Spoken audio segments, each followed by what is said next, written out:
नमस्कार दर्शक बंधु मु चंदन कुमार आपको स्वागत जनाऊँ मोर आउ एक नुआ भिडियो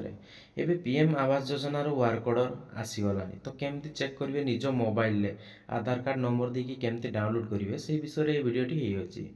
सिंपली किसी कर आरएच ओडिशा सर्च करने आपंकर क्रोम ब्राउजर रे जेकोसी ब्राउजर रे गोटे सर्च करने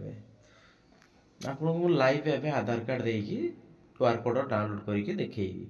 तापर ये पेज टी आपंकर ओपन हो तलकू तलकू स्क्रॉल करेंगे यहाँ हूँ पीएम आवास योजनार वर्क ऑर्डर डाउनलोड करने तलकू स्क्रॉल करेंगे तलकू ये देखते पीएम नूतन सर्वे कर से एप्लिकेशन ये पाइबे तापर अंतर्देय गृह योजना एठी भी एप्लाई करेंगे एठी देखो आमर एगार किसी काम नहीं एठी अच्छी देखु गृहर कार्यदेश ये आपंकर वर्क ऑर्डर टी मिल तो एबे यही साइट टी ओपन ही नहीं आ 10-15 दिन पर आपंकर वर्क ऑर्डर आसला